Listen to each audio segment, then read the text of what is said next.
Hello and welcome to round 4 of this year's Reykjavik Open. We're your hosts, Fiona and Ingvar, aka Zibit. Ingvar, how are you on this lovely day? I am very decent. Decent. No. I'm feeling much better. I was very tired yesterday. Yes, so, it's been a busy start to the tournament. Ingvar, of course, is working a lot behind the scenes. It's not just doing the commentary; he's also writing the reports. Make sure to check them out on the website. Of course, heavily involved with the organization. So round 1, then the double round. But now the schedule. And I still had to show up at work this morning, and I'm trying to finish the pub quiz. So that's coming up a couple of days from now. Is it Zibit or Ingvar? Asks Mr. Sabon. It's Ingvar. Zibit is his alias. Yes. The way I'm Fionketta. My handle, yeah. You're the Zibit to my Fionketta. Something like that.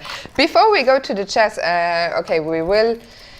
About the chess, there is already a draw on board 1. We'll get to that in a second. I have a question for you. I went out for lunch earlier and I saw a lot of young people dressed up in funny costumes. I didn't get the chance to ask him off stream, so I'll ask you on stream. What is that about?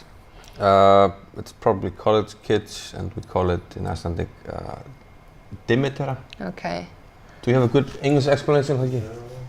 Is it something sort of a celebration before you graduate?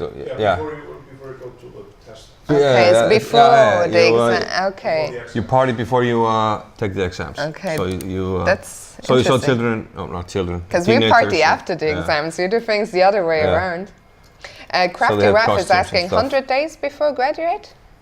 Is that a thing? No.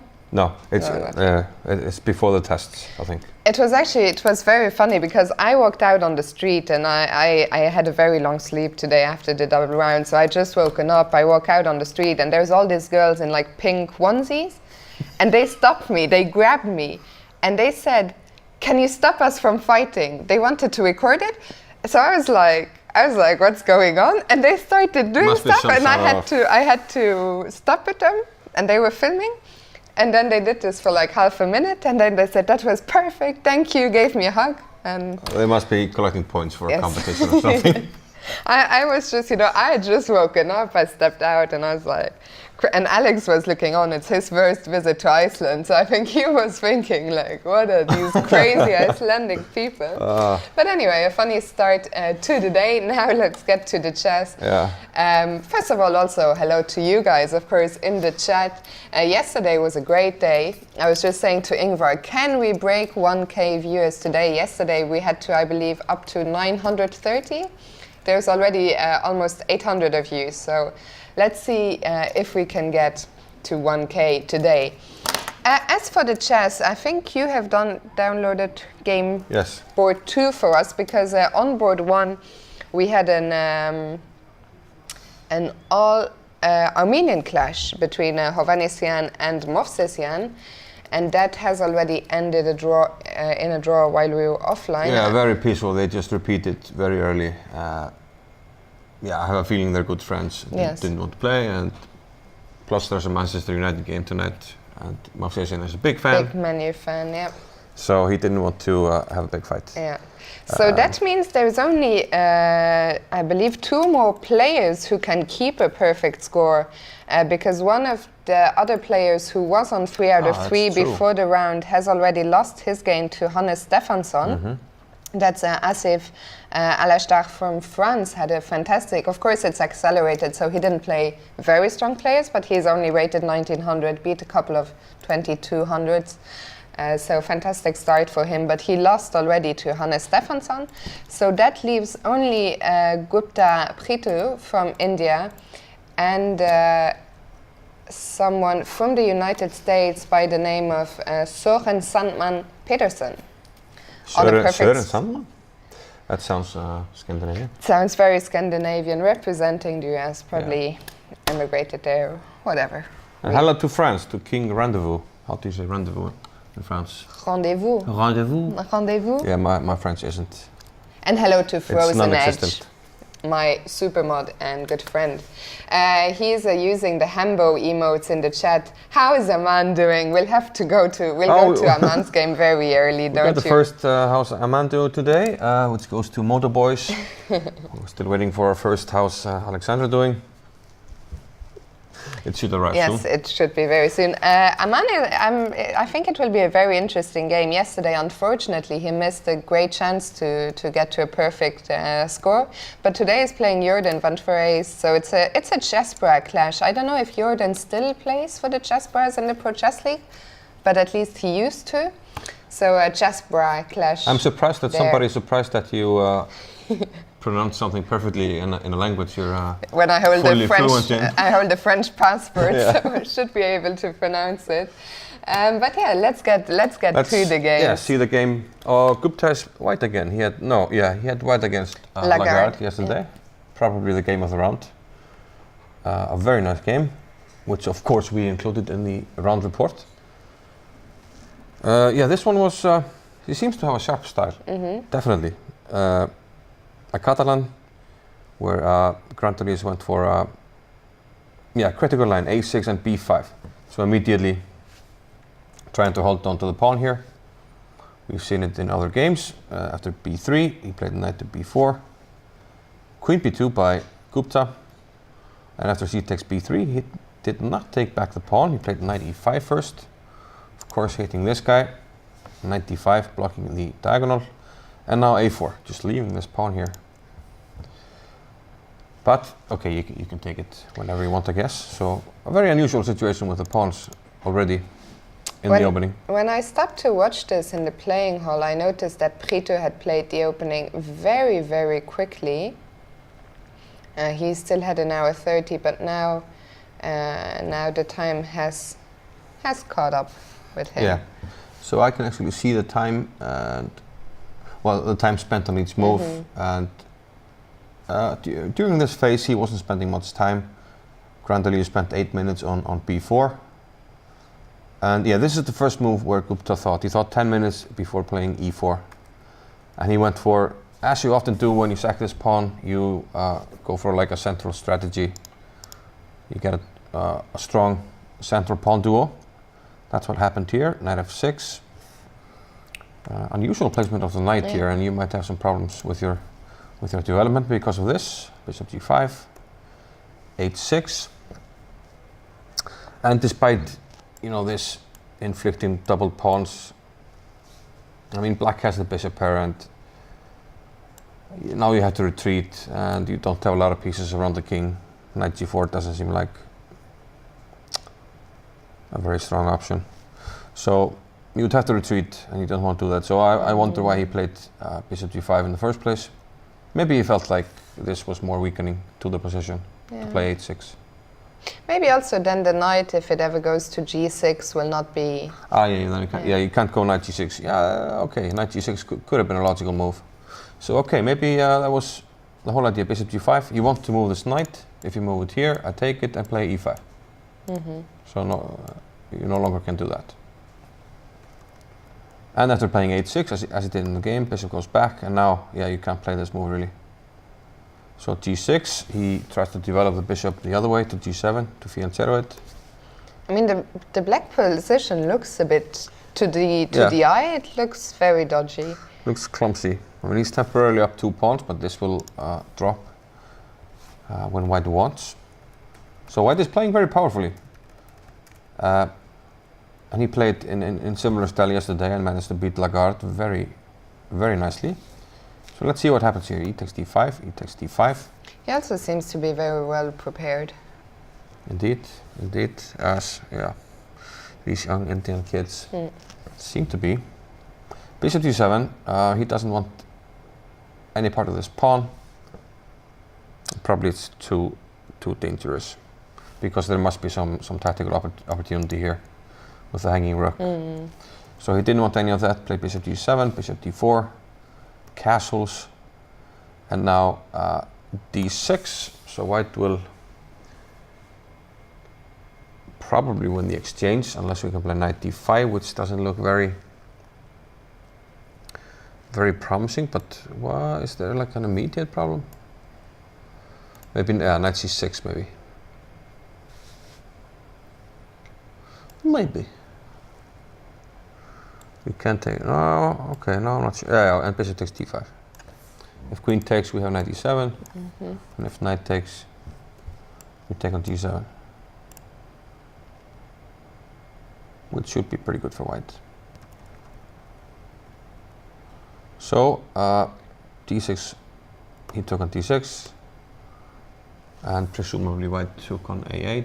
White hasn't played yet. No, he hasn't played. Is it his move actually? It is his move. Yeah. Does he have other options? But if he takes on a8, so I take here, bishop takes.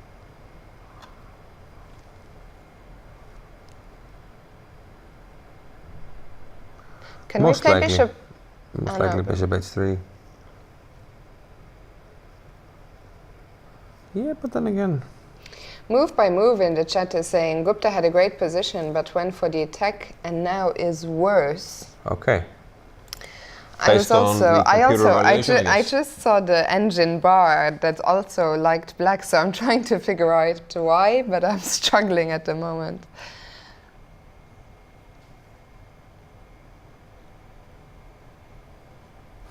Okay, after we win the pawn on b3, it will be only one pawn for the exchange. Yeah. I don't see anything immediate. No. Like, I mean, we can play here. Bishop g2. Okay. Is there a problem with queen check? I was trying to see if there was a problem. I don't really see it.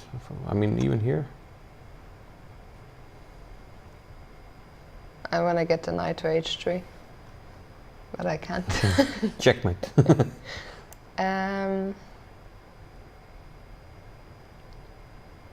Yeah, no. In the chat, if you want to help us out, if you can find a way for how, because even here I see your computer also tells us black is clearly better.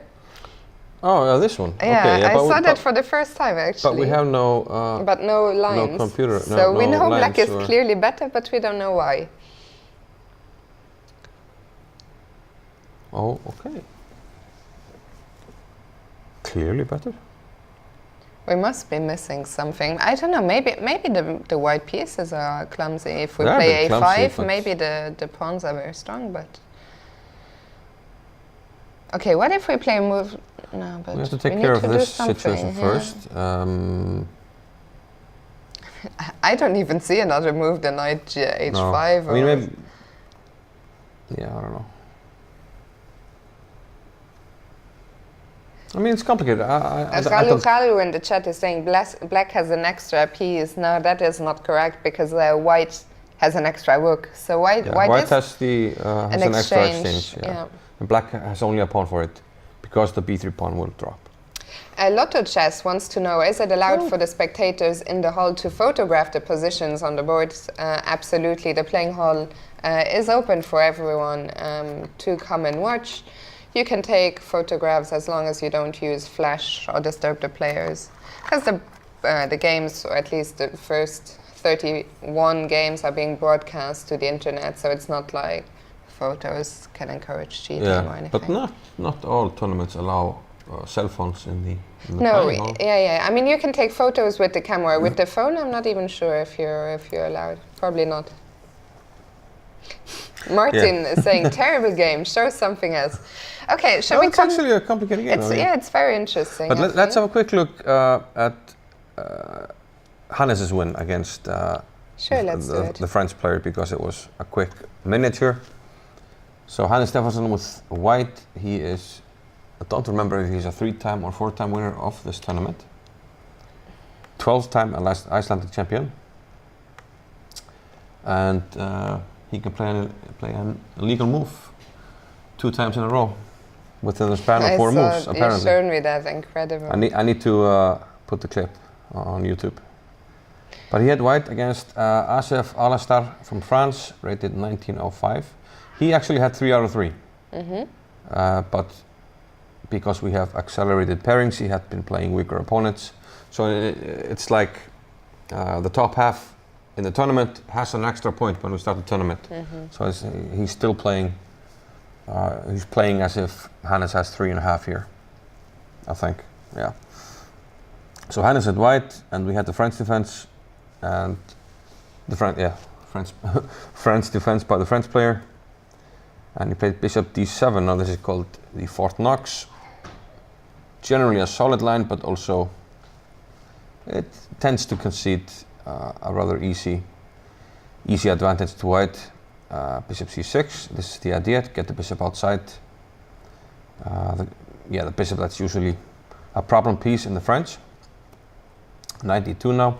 It's more common to play knight f3 here, but Hannes has a different setup in mind here. He plays f3, and I think black is helping him a little bit too much here. He takes on e4 and f takes e4, and this gives us a very nice pawn duo, and after we castle we already have imminent action on the f file. So I don't like this move by black. Bishop d6, castles, e5, and now knight g3 by Hannes. If we take on d4, it just looks like we're asking for it. Maybe e5, maybe queen h5, maybe both. I'm thinking we might be able to play e5. Bishop takes. Because bishop takes, queen here. Yeah. And you have to protect the mate and the piece, and then maybe we play this, and then the other rook comes in, and it's starting game over. Starting to look like a game from the 1800s. So he retreated here, bishop to e7, but now knight very f5. harsh on the 1800s. Yeah, they had some nice games though. No, it wasn't harsh. It was like, you know, attacking games, but usually a big difference in strength. So, okay, queen f3. I meant the 1800 as in the year, not the rating. I didn't. I'm not fresh enough yet, or is it already too late? Too early or too late? So knight takes g7. Sure. Yeah, this is where the game basically ends. He took on d4. When you have to do something about the imminent attack, and if the knight takes d7, it's basically game over. He played king f8. Of course, if you take, you can mate it.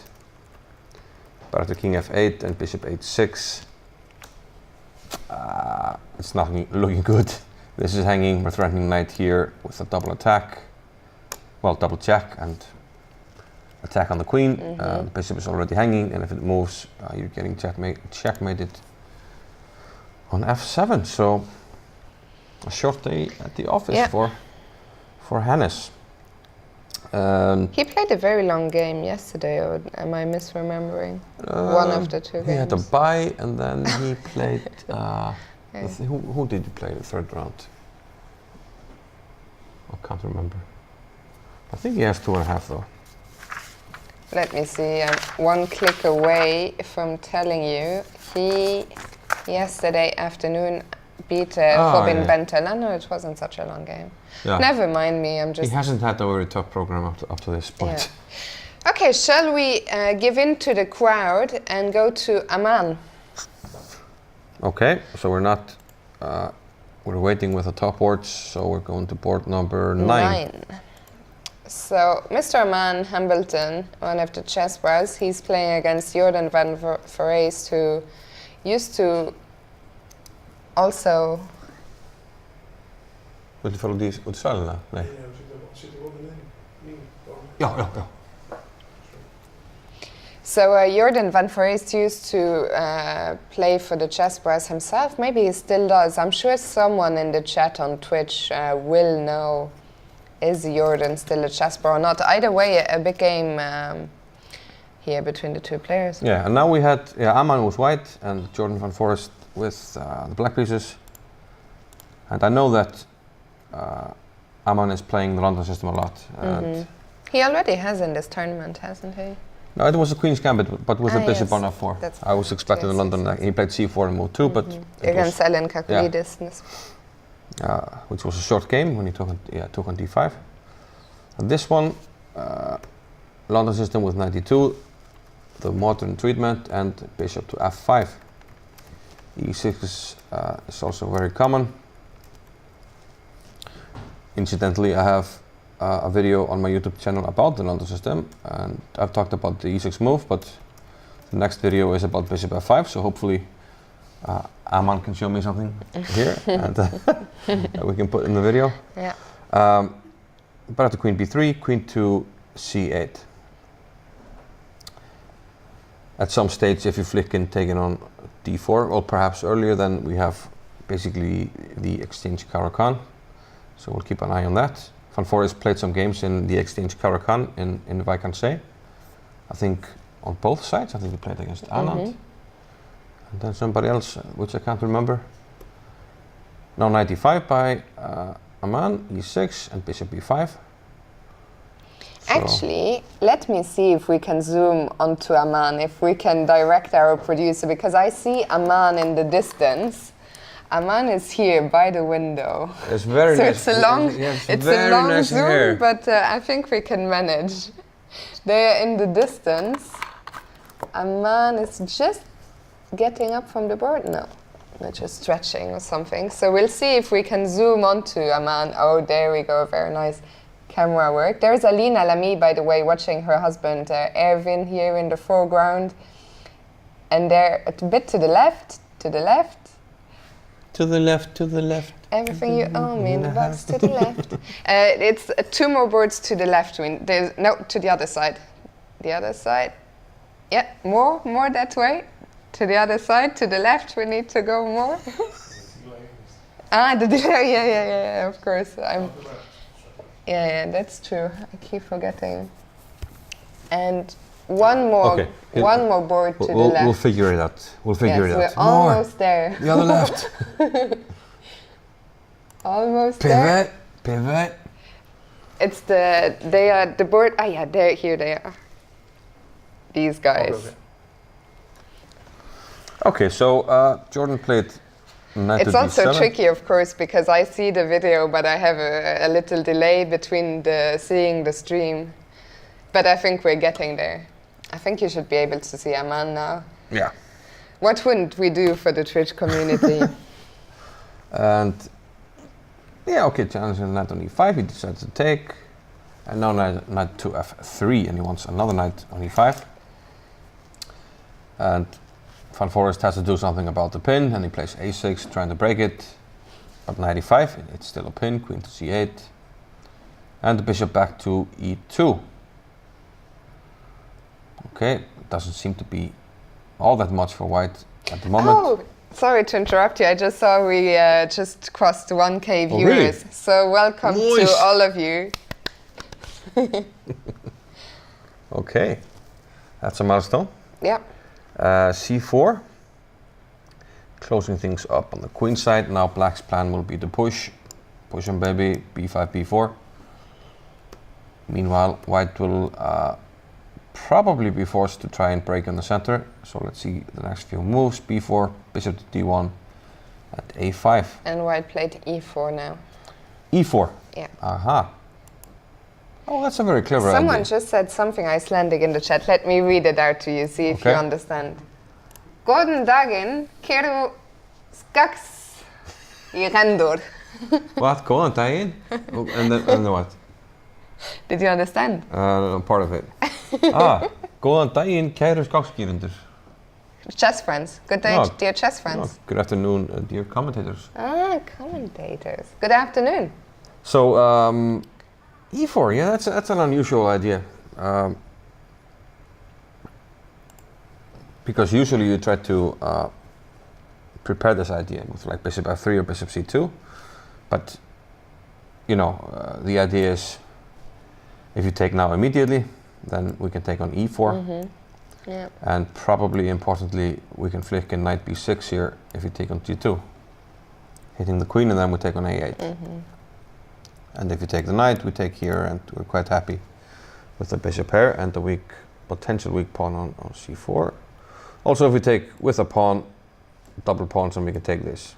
And again, there are no tactics with the knight because of this in-between move or Zwischenzug. So yeah, this is the current position, right? And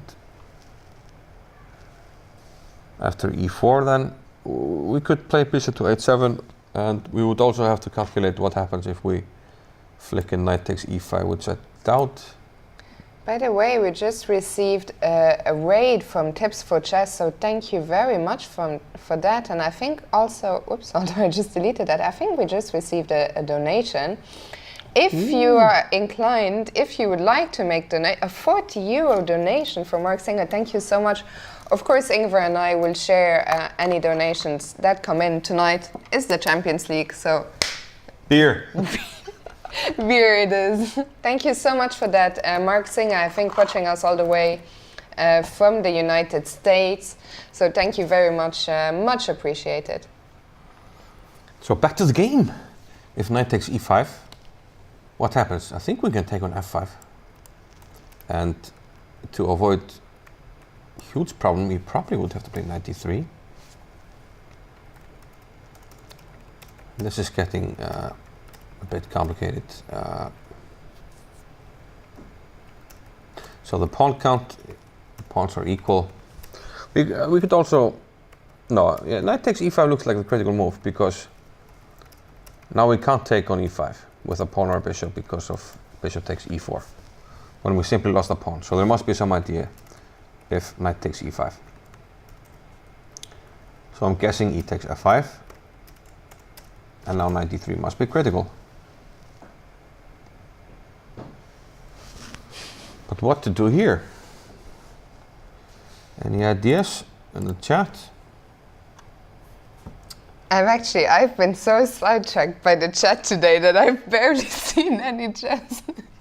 I was just noticing Crafty Rap saying the 40 euro donation we just received is gonna buy us 4 beers in Iceland, which is about right.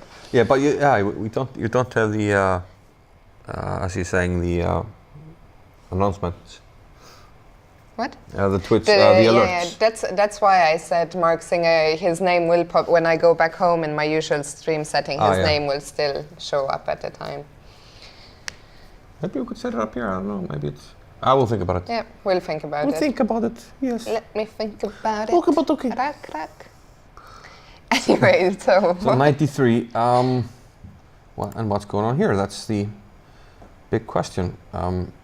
Because... Okay, yeah. We have to keep the rook on the e-file, so rook e2. And there's a pin which is helping this to work.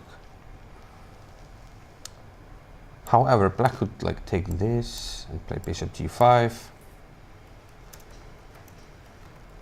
And we'd have to play queen f3 to keep an eye on the d-pawn. So a lot of calculations for the guys to figure out. And queen f3 prevents black from being able to do this. I mean, he might still do it and the pawns are equal, but he's not winning a pawn. And yeah, the game goes on. I'm not sure there's anything too critical going on. Yeah, in this line. So, well, bishop h7 can also be played, but that looks solid as well. I mean, I think we should be very close to an equal position. Or can we play bishop? No, bishop h7 might be a blunder actually. Excuse me. Bishop h7 we can take on d5. And you'd have to do something because if pawn takes, I take on c6. So perhaps knight takes e5 is a forced move in this position after e4. Let me see if... he played a5 quite quickly in 2 minutes and 30 seconds. Yeah. But he's now still thinking. These guys, it's very likely will have some time trouble action coming up here. Jordan is down to half an hour, and Aman, who's a famous time trouble addict yesterday, unfortunately his chances were ruined in time trouble. He's down to only 18 minutes for the remaining 21 moves, and meanwhile Jordan has just taken bishop takes e4. Did you sneeze? I snooze. I snoozed. Snoozed. I was so immersed in the position I didn't even notice. Yeah, so do we want to check this game out further? I mean, I think we should come back to it a bit later. Let's go back to the top boards. Let's go to board 3 because people have been asking about Alireza quite a bit. Yeah. Frozen Edge says Scrambleton has got this. So let's go to board 3. I would like to see Alireza. Also, Zaciekowski, I don't even know how you pronounce Zaciekowski? I would guess it's Zaciekowski, yes. Zaciekowski is a player. We haven't seen any of his games yet this tournament. It's true. Oh, and I know, I'm having hallucinations. I thought he opened with D3, but no, he didn't. D4. D5. Jagu is saying, according to Twitter, Fiona is in Denmark. Probably fake news. No, I was in Denmark a couple of weeks ago. Anna just published her vlog. So make sure to head to Anna Rudolph's YouTube page. I'm also hoping that Anna will drop by today and join us here in the commentary booth. So you can see her vlog on her YouTube channel. So okay, Zaciekowski has the white pieces, Polish. Probably a grandmaster, yes. He is a grandmaster, And yes. Alireza Firouzja with black from Iran. I saw his father outside. I felt like I knew him, but I just had seen an interview. He's a very friendly, very friendly man. guy. Yes. Bishop G5. So we have a Semislav, H6, and he takes on F6, and the E3. So this is, I always Mr. Saban is asking, is it a Moscow or an anti-Moscow? I always struggle to remember which one is the Moscow and which one is the anti-Moscow. I think this is the anti-Moscow, and the line where you go bishop h4 g5 is the Moscow. But I always forget which one is which. But if you know the line, it doesn't matter. Maybe that's another one for the pub quiz. But you know, I think this one, we're on move 28 and we're already 2.5 hours into the game. I think we need to go through the openings quicker because there's a lot of games where there's quite a bit happening, also this one. Yeah, so this approach with T6, I even played the game like this with black. And so, and we saw this battle, he went A4, A5. Big news, sorry to interrupt you. No Niels Brandelius won his game on board 2. I don't know if we can switch to the camera if the guys are still there or if they Let's just go to that one and come back to Alireza, right? Or because we already had the game up, so we can like pull up where we were. We left it after bishop takes e5. And the guys are gone. You can see the kings there in the middle on the black squares. So we'll just see quickly before coming back to Alireza, see how that concluded. Yeah, something must have happened. Bishop takes e5. Well, I mean, the computer was already saying, we just couldn't understand why. Yeah, okay. So here, black played bishop h3. And Niels will actually just demonstrate us why. Bishop g2, bishop takes g2, king takes, knight c6. Ah, okay, and you're struggling on the diagonal. Yeah. Of course. f4. Yeah, so the bishop can't really go anywhere, and once it leaves, then we just move the knight, and this is a big problem. So he tried to play f4 to fortify the bishop, and now black just took the bishop, f takes, knight g4, and it's curtains, just one more move. Queen takes b3, queen d4, and white resigned. Yeah, it's an attack on the rook, and also he's threatening knight e3 with a double attack, so that's all she wrote. So 25 moves by Niels Brandelius. Niels will be a happy camper. Yeah. I had lunch with him this afternoon. He seemed in high spirits. I imagine he'll be in even higher spirits now. Yeah, good win by Niels. Of course, he's in very good form after his joint first place at the European Championship. Very impressive. So we're back to... So let's go back to game 3. Board number 3, Alireza with black against Daniel Zaciekowski. And here Zaciekowski started this maneuver. He put the knight on a2, and now both sides actually want to maneuver the knights. Black to put the knight on c4 and white wants to put the knight on c5 at some stage. I think that's even what happened on knight f6, knight to e5. Protects the pawn on c6 after rook c1. Let's see if we can also get the camera back on board 3 or if I'm lagging behind. Ah yeah, perfect. Just as I said it, it came back. Knight c3 and now knight d6. So yeah, as you can see, this knight is ready to jump into c4. But seems like white got sidetracked with his maneuver. Let's see, bishop f1, queen h4, rook c2, rook d8. Now the knight comes into c5, and let's see what happened, and pull up the current position. Knight c4, he takes it, d takes, and g3. We have a few more moves here. So black now played queen f6, f4.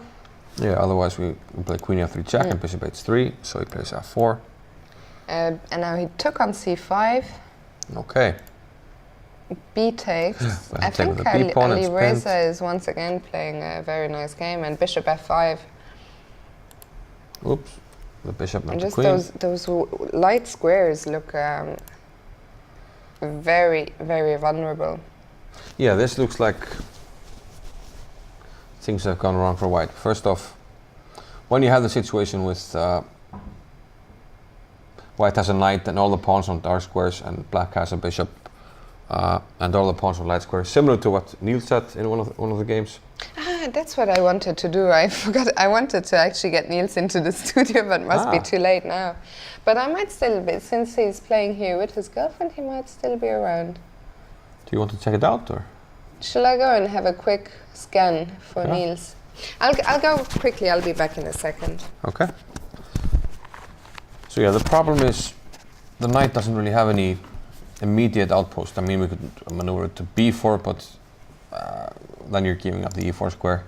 And black is probably ready to jump into e4 and take control over a nice diagonal. And if you take on e4, we can just double the pieces on the e file, and it seems like black is doing quite well. So I quite fancy Ali Reza's position at this stage, and I'm thinking we might, since we are on the top boards, check out board 4 as well, where we have Erwin Lamy with the white pieces against Sabino Brunello. And yeah, we might be seeing something happen there pretty soon. And let's just have a look at the game. Erwin had white, a quick look, and it was a before. I think this is the Ragozin now. Bishop g5, h6, bishop takes f6, queen takes, and e3. So very topical stuff. I believe Brunello is quite good in openings in general. He's well prepared. c4, queen a4 check. We have to protect it. And there was some action here. He took on c4. And of course this is a piece sacrifice, but only a temporary one, because after we take d5, we'll win back c6. But Brunello first took on c3. And he thought for 25 minutes here. And looks like, yeah, this and the last move were his first real think of the game. Rook takes c3, a6, Lamy took, and b5. Queen to b4. And now after a4, seemingly a nice move here by black, bishop to h3. And this is undermining the knight. If we take it, we will take on f3, but Lamy tried to ignore it and castled. But now a very forcing move by Brunello, and perhaps this might be forcing a quick result in this game. He took on g2, king takes, and queen to g6 check. King h1 and queen to e4. So now the question is, do we have a perpetual? This is maybe just good for black. Hang on a minute.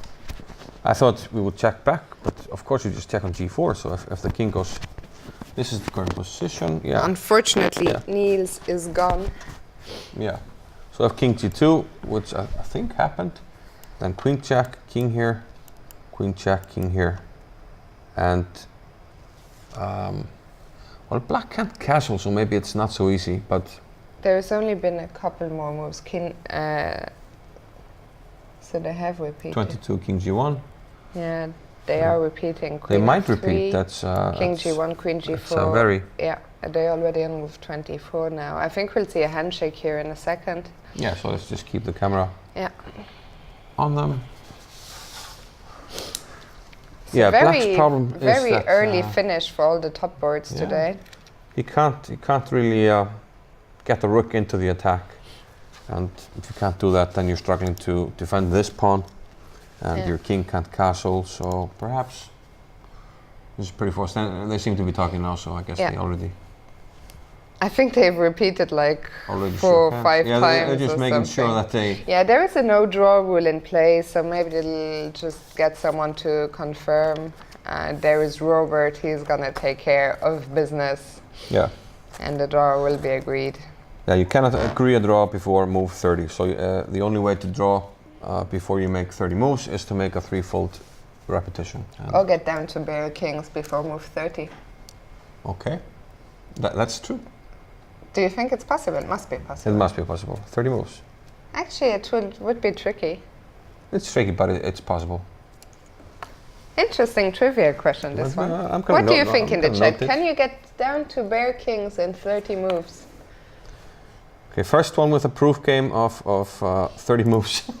No pieces. First one to get a proof game with... shortest proof game down to bare kings. He wins.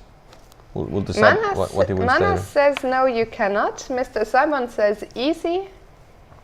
I think you could do it. Interesting. It's an interesting one. Because I mean, okay, there's 16 pieces. There's 32 pieces, and only 30 moves. I think it's very difficult. I think it might be impossible. If I had to put my money, I would say it's impossible.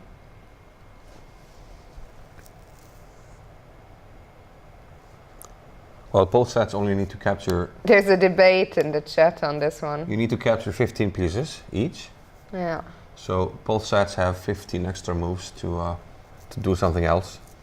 And you probably need a bunch of moves at the start, like e4, e5, queen h5, queen h4, queen takes h7, queen takes h2, etc. I think it's possible. I'm going to say it's possible. I'm going to say it's impossible. Shall we have a bet? Yeah, it's a bet. Okay, one drink. Possible, Ingvar. I've been... Impossible, Fiona. Yes. I mean, of course, we both go only by feeling, but I... Yeah, I have... It's just something we... Ingvar have no like, clue. I have figured it Unless out. you prepared it. You devious set up this bastard. trap. For a year, I've been thinking about it. Okay. Okay, so that means 3 of the top 4 boards are finished. There's one game I wanted to have a look at. It looked like my good friend Fabian Libisevsky was in great shape against Ariantari. So can we go, please, to board number 7? Board number 7, while I give a shout out to Sasha Barilovic, who's in the chat once again. And welcome, Luca. Luca. Welcome, Luca. Should we just go to current positions now, or? Yeah, let's go to current positions. We already, really once again, the time control is approaching quite quickly. They're playing, and then also we have been getting a request for Gukesh, so we can go there next. Yeah. So it seems like they're playing the same land that Carlsen and Caruana played in the World Championship match. So I'm not, maybe Ariantari is getting some secrets from his fellow compatriot. I think they have worked together a bit. I don't think Arian is one of Magnus' coaches, but I think as part of the Norwegian team, and so I can't remember the exact moves, but one of the games Caruana did take on f4. So my early prediction is Ariantari in this game, but let's see. Queen e3, c5, knight to d5. And let's see what's going on. King d7. So equal material, of course. Let me see if that is the position on the board or if there's been more moves. Ooh. Have I just jinxed him? Have I just jinxed Fabian? Because he has just played knight e5 to e5. Check. All in. In like Flynn. Like Flynn. The point, of course, if you take rook f7 and they get your queen, not going to happen.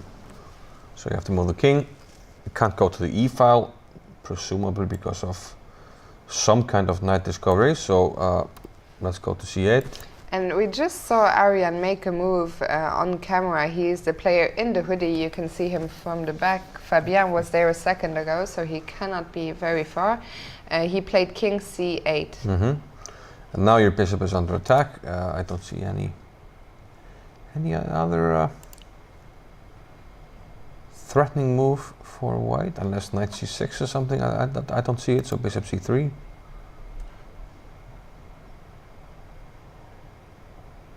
And now rook takes d5, looks too dangerous.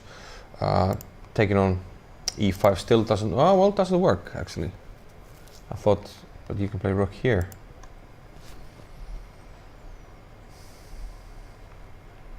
Oh. Could be some tactics I have here. bad news for myself. Crafty Rav reached king versus king in 22 moves on his first try. And then he made a joke, but it looked like a game of 1800s. So he has a proof game. And yeah, Mr. Kings is saying apparently 95 was a blunder. I also saw that. Once again, I didn't understand. But yeah, because after king c8, you have to move your bishop. I think bishop c3. And now you can take, and if rook f7, rook d7. So I'm trying to find some tactics that might work in connection with taking on e5, so taking on g7. But I just don't see it working. Like queen takes, maybe there's something else like rook g8, but I think you can just take and do not play rook here, then I take, and all of a sudden this works. But if I just play rook here, all I can do is play down a piece, and that's pointless, useless at this level. So I don't see the point at the moment. Yeah. Has this happened?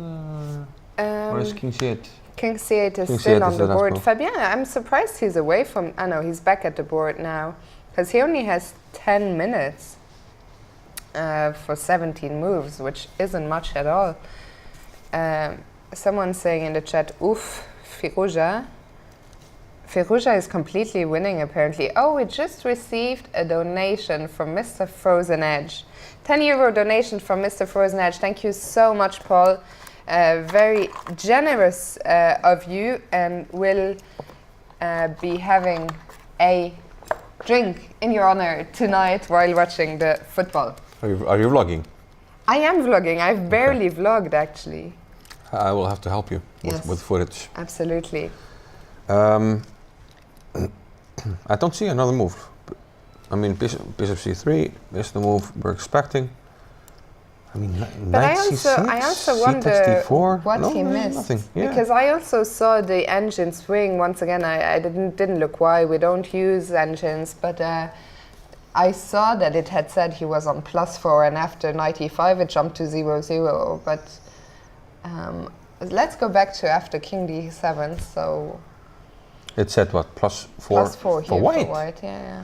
Oh, really?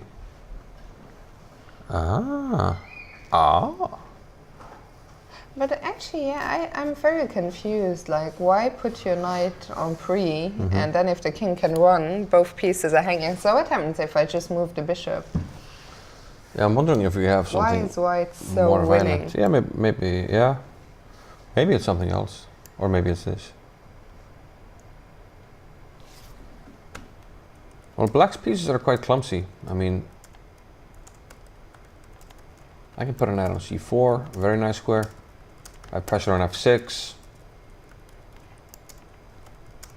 Yeah, it looks like 95 was Maybe not the best decision. I mean, this looks like a hard position for black. Because he played 95, he fought for 20 minutes before playing 95, so surely... You can even blunder mate in 1 here, improve your knight, but then go home crying.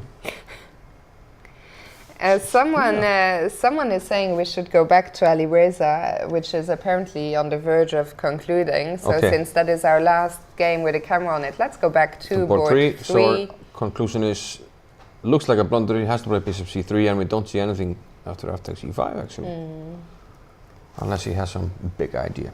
But okay, yeah, let's go back to Alireza. And yeah, when you left to look for where is he? Yeah, I turned it off. Okay. When you went back to look for Niels, I concluded that the position looked quite good for Ali Reza. He was about to, let's see where we were, probably this one, yeah. The next move was Queen B2. Yeah, and he has a pleasant choice. You know, put the bishop here or here. And white can't really take it. He opted for bishop to D3. And looks like he might be able to build up on the E file now. A simple plan, and white is struggling to both find counterplay and to defend. So knight D1.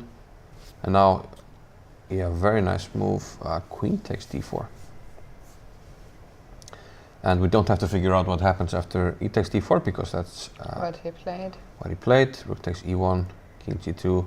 And then simply just win the queen back. Yeah, Rook E2, winning the queen back. You have to take to keep the material as close to even as possible. And now knight C3. Seems. But black is a pawn up, and those pawns on the queen side are probably just going to roll. Yeah. I mean, just bishop D3. I think just bishop D3 and huge weakness here. Yeah. You can't even defend it. You can't defend it.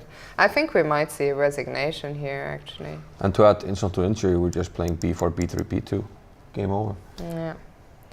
Okay, we won't see resignation because Adzikowski has just gotten up from the board and it's Firoja to move. But yeah, we promised to go to Gukesh first. So we'll have to go to Gukesh next. There is Adzikowski, but I think this game will not go on for much longer. Should we just keep the camera on this game? Yeah, let's keep the camera. And the live port? Yes, and we'll go to analysis board on. Okay, so what we'll do is we'll keep the camera and the live board on these players. Since it's already the last of the top 4 boards still underway. Let me see if there's been more results actually. What was the game you wanted to go to? Gukesh. We promised to go there for a little while, and Gukesh is on board 16 against Mikkel Manrosi Jacobsen from Denmark. So just a quick update on the results front. Johan Salomon has drawn his game against Tigran Petrosyan on board 8. Hannes Stefansson, we saw that beat Alashtar. Also Maxime Lagarde, after yesterday's tough loss, has come back with a win over Soren Pedersen. So that's another player that's out of the running for perfect score. And Pritula. So we have no more players on a perfect score after 4 rounds. Okay. I think, okay, really quickly gonna go through the game. Gukesh with white, his opponent with black is a young Danish FIDE master who actually played with me this year on the Reykjavik Chess Club on the board next to me. And I know he plays the Karakan. Already played it in a number of games, including against Grandmaster Árnason, a game which he drew, so and he seems to know it quite well. Okay, yeah, this is a line to play knight h3 and knight f4, different kind of line. I think they played it in a Botvinnik tile match, I can't really remember. But let's see, black castles queenside. Knight goes back to h3 to give way for the bishop. But then he changes his mind again and goes to f4. Very deep maneuvers, which we're not going to spend much time on. We're just going to go to the current position, king to b8, rook to d1, bishop d6, and b4. Going for the attack. And here, yeah, is where things start to happen. And the young Indian Grandmaster now took on d6, sacrificing an exchange. And what's going on now? Queen to a3. So he sacks the exchange and then plays a quiet move. He's putting pressure on c5. Of course he can't take because then this would hang. So b6 defending, but now you're weakening the light squares a bit around your king, and now the queen goes back to a6. I mean, I would be damaging my pants if I was black here. I'd be very scared. With the bishop or coming to f3 probably. Oops. This looks like a nice attacking position for white. I mean, black is up the exchange, but I agree, I would be very scared then, like bishop f3 is coming at some stage. Let's see, only a few more moves, queen c7 and a4. Do we have further moves, or is a4 the last move? No more moves. a4 and black to move. Yeah. Yes, I would probably be soiling myself with black here against a young Indian grandmaster. Yeah, past pawn is also saying it feels like black is going down once again. Meanwhile, crafty Raf has continued playing himself to see how soon he can get back down to bare kings. So only 3 tracks, 22, moves. 23 and 23. It's very impressive. I never would have thought that. Well, it's not very... But like, thinking about it now, I mean, if you just... both sides bring the queen out and just take everything. It's not a lot of moves. Yeah, maybe that's I don't know. true. So somebody's asking, yeah, why didn't Alireza go for the d4 pawn? Well, probably it doesn't really matter. We'll come back to the game, but I mean, he can go for the d pawn when he wants, but also he can just push the b pawn, Yeah, which is even a threat at the moment. It's not gonna be on for much longer. But is there something that Jakobsen can do here? And what's the threat? Also interestingly, Apple Chess is saying that in this position we're just looking at between Gukesh and Jakobsen, he's saying the computer says it's equal. But once again, of course, and he says, which means it should be good for white. He made another good point that if you're basically down 2 points of material and the computer says it's equal, then that's very good news for the side that's down material, because he has excellent play, and more importantly, it's black who has to defend, and that could be a difficult task. Like a4, I mean, he's just going to try to open things up, play a5. And once you start taking stuff and introducing the rook, then it's going to be really difficult. Okay, shall we come back to this one a bit later, because also the time situation is not... I mean, the players are everywhere in the playing hall getting short on time. We had a request from Luca to go to the game of Potkin and Segerbjörn, who yesterday played one of the nicest games of the day to beat Nikola Djukic. Was here in the studio with Ingvar, so let's go to board... whatever it is. We'll still keep the live board on the Firouzja game, also the camera. Yeah, so Potkin, as we mentioned many times, a former European champion. Well, just going to go quickly through the opening because... super. Yeah, because he had this like interesting approach, well, maybe not interesting, but unusual approach with a4 and a quiet positional approach. It seems like he wanted to avoid theoretical lines, because yesterday his opponent had very good scores against two grandmasters and beat one of them in a theoretical line and seemed to do well tactically. So it looks like he wants to play like a quiet positional game. So from here, I guess we'll go pretty quickly. 94 by Segerbjörn was, well, to prevent white from going e4, but still an unusual move.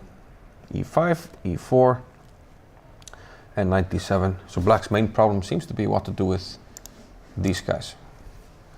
And queen c2, rook e8, and I guess we'll see what he does with them. Bishop to e3, and he likes to go knight to f6. So h3 is a very natural move, stopping the knight from coming into g4, as well as the bishop. Bishop e6, knight to g5, the bishop goes back. Yeah, so a lot of maneuvering here. Past pawn is asking, is Potkin white here? Yes, so this is the game Potkin against Segerbjörn. Yeah. And now a break by white with c5, and we're starting to catch up here to the current position. And just playing through it now, I've started to fancy white a little bit here, but yeah, interesting, because white has the bishop pair, but the knight is coming into d4. And that will be an excellent outpost, so... we have to get rid of that. Yeah, that's what he decided, to give up the bishop pair and play rook d3. Okay, Okay, so white's pawn structure isn't damaged, or let's say white has 2 pawn islands, black has 3 with the isolated pawn on c6, which could become a weakness. Also the pawn on a5 as well. White is also controlling the d file and the c file. Play here, he can even swing over here or take control of the b file. There's a lot of options. Especially against a player like Potkin, the Russian school of chess, former European champion. This will not be a pleasant defense. No, this looks like Sigurbjörn is facing a rather unpleasant defensive task. But nonetheless, he's doing quite well, and he's playing an opponent close to 2600, so his IM norm chances will be live, regardless of the result. But if he can hold on, that would be simply fantastic. But let's just keep moving and get more games. And yeah, if you have some nice games that you see in the chat, please point them out to us, because it's hard for us to follow all the games. So absolutely. Crafty Ref, I think, has finished his homework. He has found a source, and he has put a link in the chat, so I'll open that to have a look at it later. So the shortest possible end to 2 kings is 16.5 moves. Really? Yeah. Wow. I'll need to check that one out. Incredible. Okay, but somebody is saying that Tari's game is heating up. Yeah, should we go back to Tari? And then after Tari, we can maybe go back to Aman? Yes, let's do that indeed. Where was Tari? Who was he playing? Did we look? Did we? Yeah, I can Slibicevsky. Okay. So 95, king c8. I think he took an f6. Is that correct? Let me bring it up. So they are on board 7. 7-11. So 23, after, king c8. Yeah, he took on f6. With the rook. Which must have been his plan, I guess. And now Arjan took on d4. Queen takes d4. And this is the position on the board. Wow. Okay, let's try and do some. Yeah, I mean, let's just start by taking an f6 and wrap a rook, and then try to figure things out. Rook c6 is threatened. Trying to line up here. Okay, so first question: if I play king b7, we have to keep an eye on the b6 pawn. So king b7. What happens? There's no problems here, or well, maybe because the rook is hanging. Hang on a minute. Can we play this? Maybe this will and just liquidate. Here and here. I guess you. Do you have to take? Maybe I don't have to take. I could have taken one. If you don't take, then. If we don't take, I go back to e5. Yeah, but okay. So. And what if I play rook e8, rook h e8, and after knight e5, I want to play rook e7? Okay. Oh, and then d6. I don't know. This is too complicated. Well, but then I'm pinned. Oh yeah. There's knight c6. Yeah, there's maybe knight c6 as well. No, that's not a move. Hang on a minute.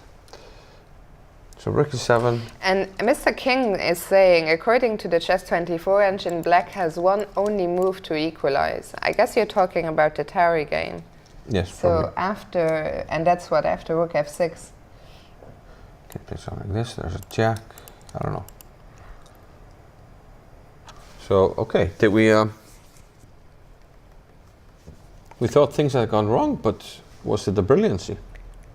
Well, if there's only one move... So if you're thinking still after... oh, and we're up to 1,200 viewers. Wow. Crossed 1.2k for the first time, so thank you very much for watching and welcome to everyone.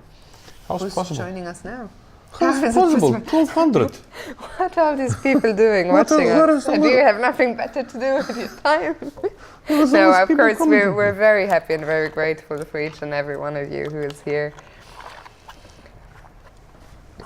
Okay, Paspon is asking, has Aman been watching your YouTube channel, Ingvar? He's playing the London today. I know, no, but he's been playing the London for as long as I have, probably, so. But yeah, this one is really interesting. Arjan has taken on the... No, this is... Queen takes d4 was the last move. Yeah, right. So Arian is really? thinking... No, but there's a couple of moves still. It's not like an only move or you're lost. But yeah, very interesting. Both players are down to 10 minutes with 15 moves to go, so this could be an interesting time scramble game. Oh, meanwhile, the Amman game, I don't think there's much point going back there because I think it's very likely to end in a draw soon. I just opened it in another window. They're down to a rook and bishop ending with equal pawns, same pawn structure, so I don't think this one will go on too much longer. It seems like it's just going to be a draw pretty soon. So we'll just we'll not have a look at that one, even though, I thought it was. I mean, it was like a bunch of forced moves, but nothing like too tactical. And the conclusion was that it should be close to equal, and it seems like it was. But yeah, this one, I mean, why not take on Canicero is saying, I want to see how Niels is doing. Well, in that case, unfortunately, you're too late because Niels won his game about an hour ago. He played a very nice game to beat Prito with the black pieces, and he's now on 3.5 out of 4. So very likely he will be on the top board tomorrow. Yeah, shout out to Malik Mare for showing everybody where to get the results. Exclamation mark results. Yes. All those commands. What else did I do? Site, which will take you to the website. Of course, Zibit, but I think Mubot posts. Oops. Zibit, I think it posts regularly by itself. And maybe some others, but I don't remember what I did. Okay. Okay. So where should we go? Where do we go? And there has been a move after Queen d4. Arian has played Rook d7. Oh, he didn't. Okay. Rook d7. Yeah. Oh, okay. Of course, it's hanging, but then we can take like this, and the pin is pretty annoying. And we're stopping Rook to f7 stuff. But he's giving up the queen, is he? You can't play rook. No, rook c6. Queen takes e6. It's a double pin. Very nice. Very nice. Because pawn takes, we take this guy, and same with the knight. If knight takes, bishop takes d4 check. Okay, so rook c6 can't be played. No. There's no more rook f7. It's a complicated game. Yeah, I'm very confused by it. But what if I go back with the rook? And my point is, if you take on e5, then f8 is going to be hanging. So how bad is this pin? Okay, so do you want to go like to f3 to threaten something? Yeah, to threaten rook c3 maybe. And let's say I take with... and apparently we're getting an update in the chat that our top seed Gawain Jones won his game. Let me just confirm. Yeah. No, that's good for... That is true, yeah. Black. So Gawain is also... Yeah, Gawain won, so he's now on 3 out of 4 after yesterday. During the double round day, he was held to a draw twice, first by Dinara Sadrakasova and secondly by Gudmundur Kjartansson, who did a great job very long to hold a difficult position. So rook d7, very complicated game. What's the time situation for? Yeah, the time situation is critical. 6 minutes for white, 10 minutes for black. Okay. So should we have a look at maybe go back to Alireza, or is it? Yeah, let's go. Let's update the Alireza game.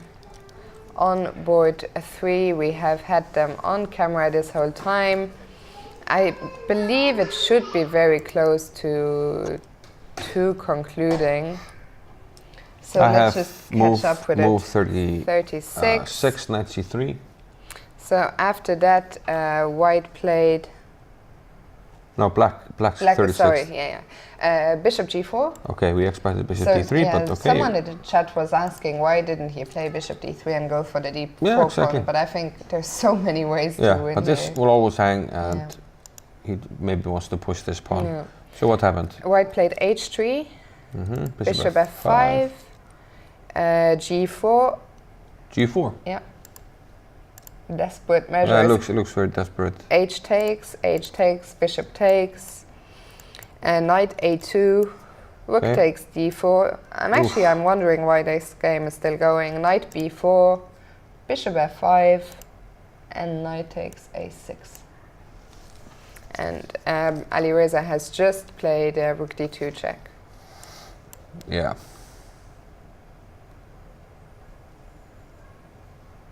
Okay, let's bring the king. Just rook a2. I might not have to though. What happens if I give a check and start pushing my pawns? Start pushing the c pawn? Give a check on d3. Yeah. Okay. I'm not sure where to put the king.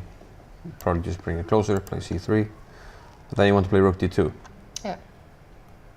Or even rook h3 or anywhere. Okay, let's say we try this. But then maybe... What about rook? Yeah, we can play this and probably b4. But what about rook h3 instead of rook d2? Are you gonna... Am I gonna... No, actually. Am I gonna find a way to lose this? No, well, we can always just give a check and come over. Yeah, but then I've dropped my c pawn for absolutely no reason. That's true. No, okay, I mean, never mind me. Alireza will show us a better way to do this. Or show me anyway. He played rook a2. In which position? After king f3. Yeah. Rook a2 and white played knight b4. Yeah, I was trying to find a way to win this a pawn without giving up the c pawn, but maybe it's just okay. Yeah, maybe we can give it check. At least give a check. And okay, I mean, I would like to be on a black square, but also I want to be closer to the pawns. And you know, I think we should leave. We can still leave them on the camera, but go somewhere else because they already passed move 40. Okay. So let's find. Yeah, let's find something. I think the Liebe game will be interesting, but we can come back to that a bit later. Alireza should win somehow, but yeah, let's just keep. Let's go to board 5. We haven't seen board 5 or 6 yet at all. So let's go to Lupulescu. Oh, Praga. Lupulescu and Pragnanandar. So they have an ending. 1 minute on the clock for Prague for his last 10 moves, by the way. Let's go to current position. Equal material. Lupulescu with white, Pragnanand with black. And queen it's e7. Interesting, this one.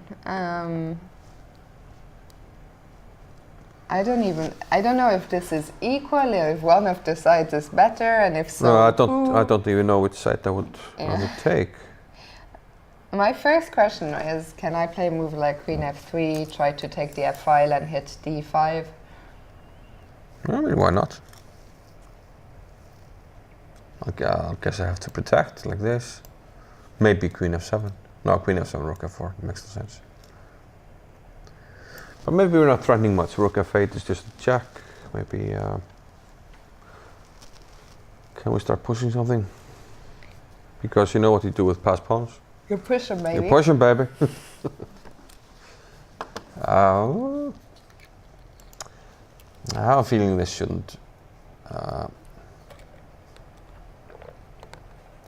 shouldn't be much for either side, to be honest.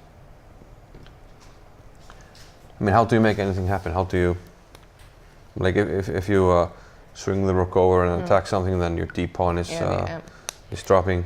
You can't attack this. You can't really push the pawn further. You don't have, you can't push the queen away. You can't support the pawn. Black can't really push just yet because of the third rank. Okay, we might play rook c3, but then again, yeah, I don't know. Maybe something like this is no, that's nothing.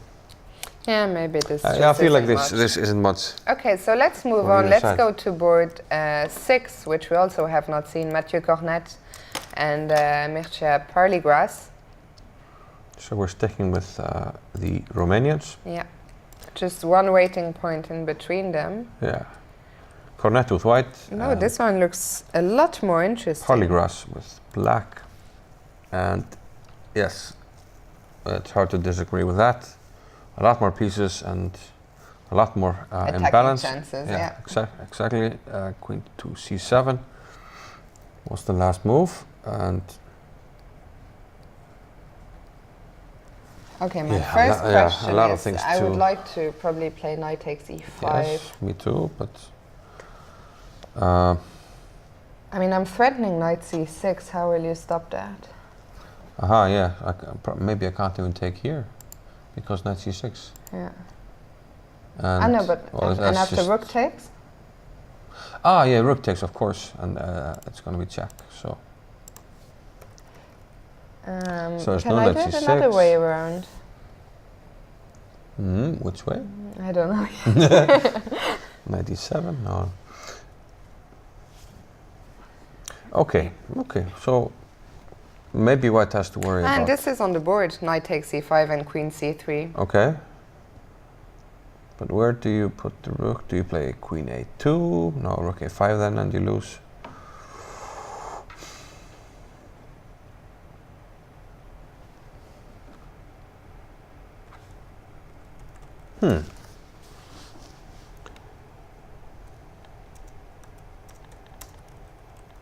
There's one funny line.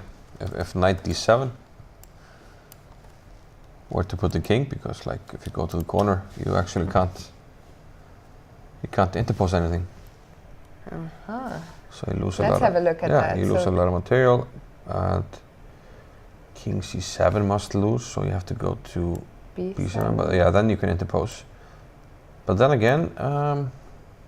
But then in the end, you have rook a7. I have both rook a7, and I can even take with the rook here. And that's what I and take on e7, because if you give a check, I have a discovery. Oh, very nice. Very nice. Very nice.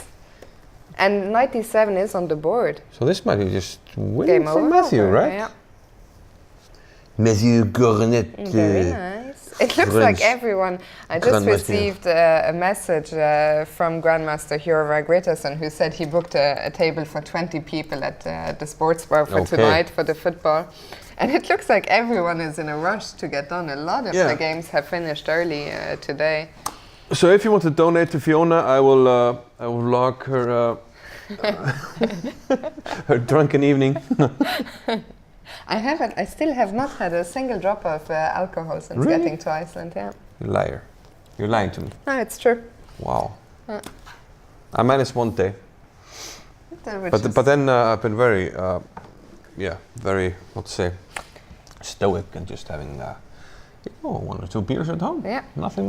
Yeah, nothing crazy nothing so far. I think Friday will be a big night. The chess pub quiz. Yeah, the pub quiz is and the weekend. Going to be a lot of fun. Everyone will be nicely rested. So that will be good. I was watching the stream. Manas has not had a single drop of alcohol in 2 years. That's very impressive too. Manas. Ah, very nice. But I was watching the stream from the first round again because I couldn't remember which question I promised to the pub quiz.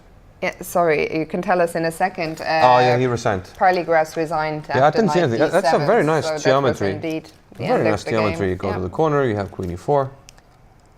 So knight d7 resigns. Once again, if you go to the corner, you can't defend on this diagonal. You know where I would like to go back to? I would like to go back to Libisevsky, and I think we should maybe stick for that one with the time trouble. Very complicated. So we looked at rook d7. Yeah. So after rook d7, Libisevsky played king h1.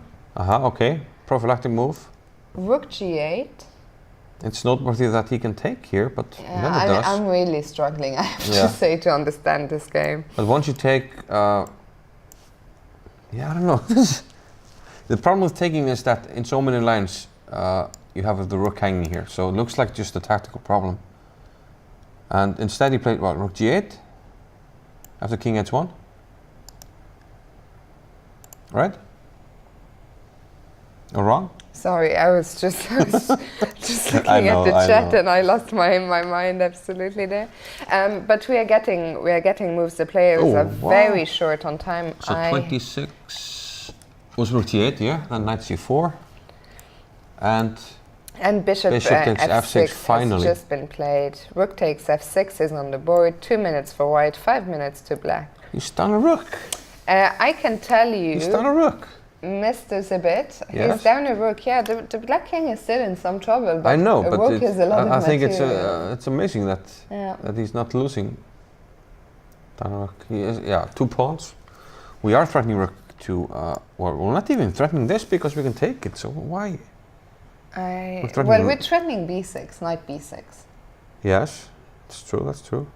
And once b6 falls, then we can retreat the knight again, and then also once we just take on d7, and now we have a lot of pawns for the piece. And exactly, I was just going to say, once we take on b6, we already have 3 pawns for the rook. Yeah, that's true. So black to move here, and it's only move 28. Yeah, still a lot of moves to go. Black has just played king d8. What I wanted to tell you is that I haven't seen the engine lines, but I have seen the engine evaluation. And apparently when Tari played rook g8, it was +7 or +8 for white. So if we if you go back to... When you played rook g8? So now Fabien had a winning move here in this position. Which was not the one you played, I guess. No.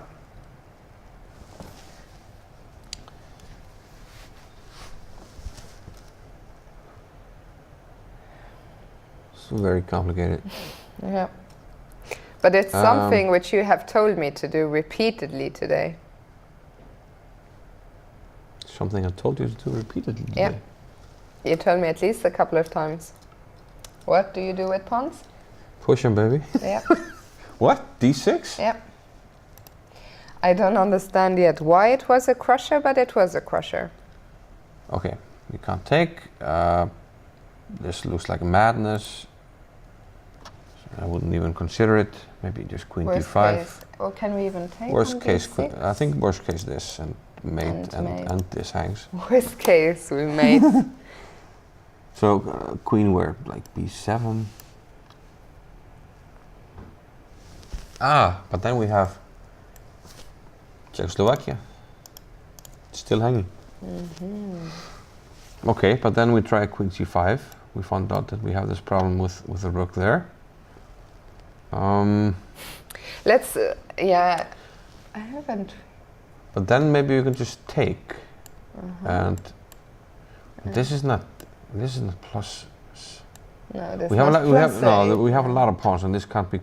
I mean, it's good for white, but it's not +7. I'm not sure it's even that good. Like I'll take on b2, I guess. Yeah. Okay, there's no way that this is +7. So do we have... But we have more moves. Crusher here. Meanwhile, in the chat, if you can figure out why rook g8 was losing, but let's stick with the game. Okay, so rook g8, knight c4 was played. Bishop takes f6, rook takes f6. King d8. d8 and now Fabien played rook takes b6. Okay.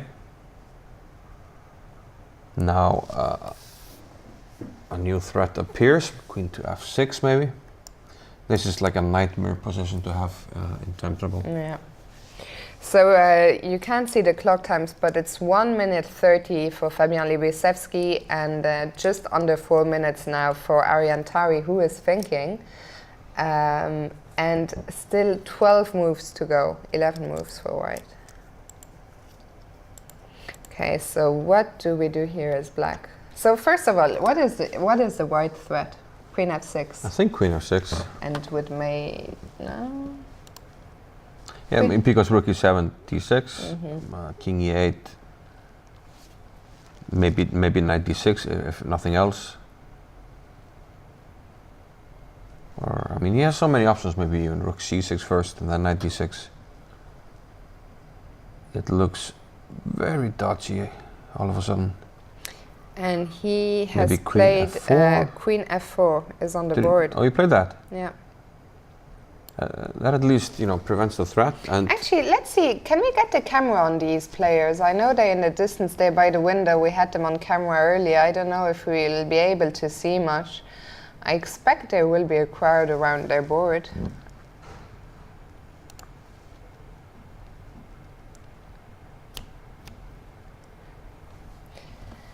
Okay, so Queen F4. Yeah, offering and a trade. Now what? Now we need a good follow-up. We're still down a rook. Now we need a good follow-up. It's board 7. Do you want it on the live? Yeah, also, maybe also. I think we should get it put both on the live also. board We're gonna and get on it the as a live board camera. and on the camera, board 7. 7. Yeah. Looks like Sadikovsky is not ready to go home yet, so we'll come back to board 3 later. But for now, let's try and figure out this very interesting game between Libisevsky. Queen. The people in the chat were just saying nice D6 move. cannot be stopped. That's a nice move. D6? If you take the queen, you get mated. Crazy. Wow. Okay, so tough situation here for Arjan, but can you what if we start running King E8?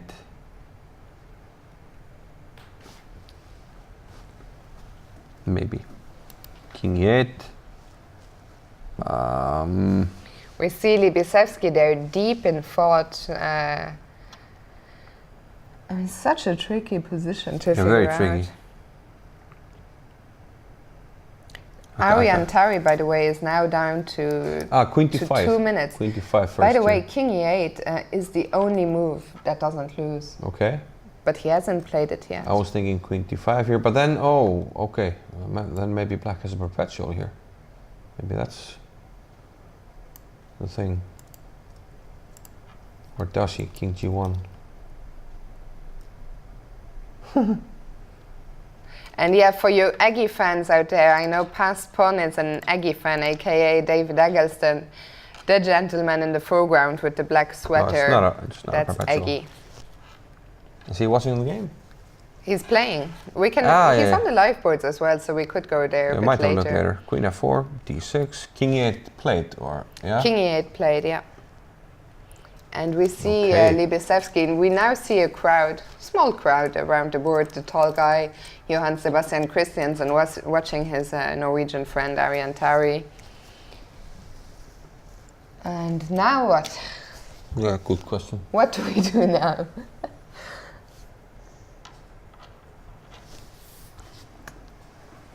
I was thinking Queen D5, but I'm Queen not D5 sure. is on the board. Queen D5 has just been played.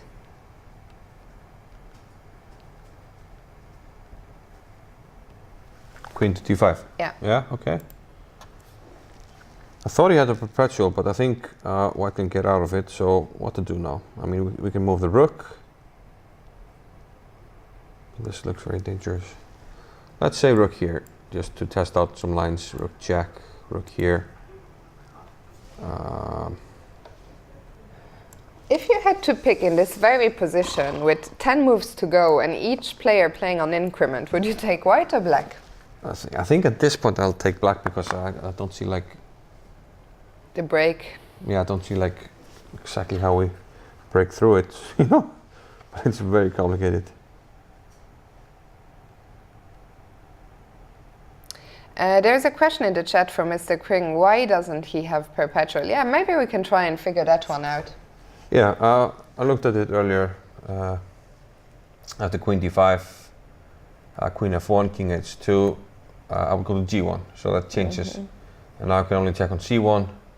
But I can take on C2, which I didn't look at. And also, But still, and after Rook F7, what will you do? Oh, I forgot about Rook F7. He has other pieces. Yeah. He has some others, yeah. Yeah, okay. Maybe after so Rook I can't F7. go to F2. So if that's true, then I would have to go back to H2, and then it's a perpetual. And so Queen F1 so maybe has it been is. Queen Maybe F1, it is. King H2 has been played. Queen F4 is also on the board, so we might see a handshake here, I believe. It's almost the period. Was that And here's Hjorva on the camera. Hjorva in the foreground, aka Ginger Karpov, Grandmaster Hjorva Gretarsson from Iceland. He took a bite today because he's moving. Yeah. And he is here to fetch some people to go watch the football. One of the biggest Man U fans I know. And yeah, the players are repeating. Our view is partially free, so I think we'll see a handshake there in a second. And there we see Prague. Prague is just leaving, so his game, I suppose, has ended in a draw. Yeah. What is wrong with this? Let me get results. So yeah, Prague has lost. What? Against Palligras? Yeah, against Lupulescu. Let's go there after this one has concluded. Because it didn't look like much, did it? No. Didn't look like much at all. The players have already repeated a couple of times. Arian is thinking, but I don't think there is more than a perpetual here. No. I mean, he might just play Queen F1 and give some checks just to move closer to the time control, but... The problem is he's not going to get near enough. He's under a minute. But still you should do it, you know, get the time and then think if you want to try to play on. Yeah. Because I haven't really seen, okay, let's say, okay, we go to H1, doesn't matter. Let's say we try to play on like rook here. Is there anything like decisive here? Okay, so if I give a check? Yeah.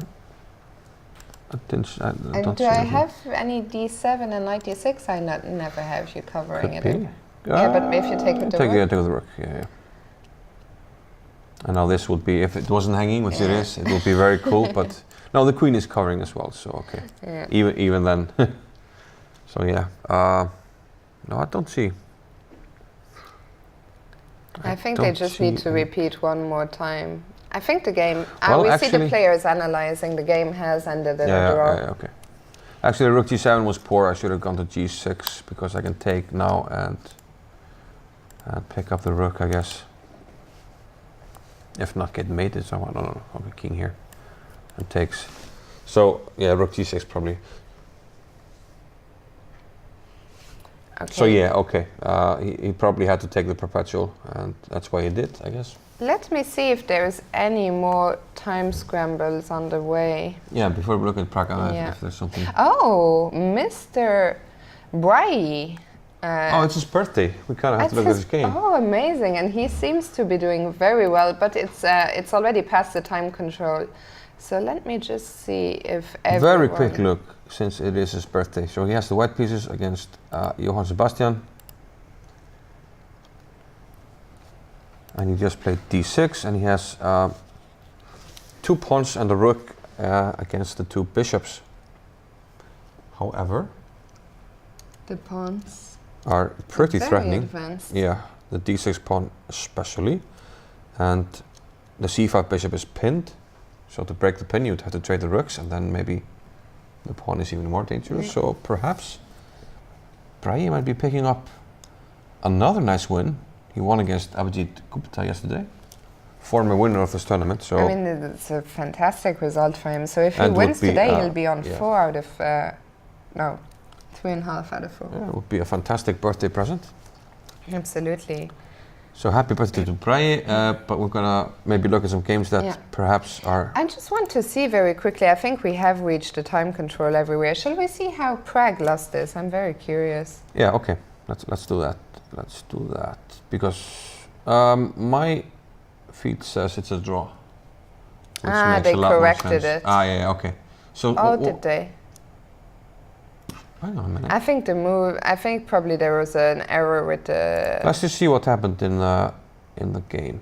So I'm going to pull up the game.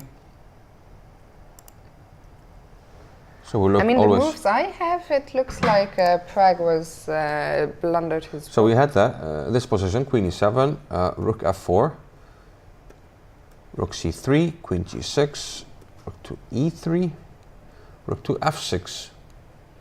Apparently rook e3 is a blunder because of rook f6. Aha. So now he's threatening to play rook to e6 and rook e8, winning immediately. But I guess Prague's idea was to trap him and play rook takes e5. Because if you take on e5, queen takes e5, and I get your rook and I'm up material. But he played rook to a6. And now you're struggling to find a square for your rook because you have to prevent the rook to a8 check. Yeah, it looks like he lost indeed. Yeah, with the queen on g6 you're in trouble. So unbelievable. Looks like he just blundered, and yeah, very nice win then for Lupulescu. Yeah. And yeah, he's just up a rook here, and okay, some desperation, but game over. So. And by the way, you Aman fans, Aman's game against Jordan has ended in a draw.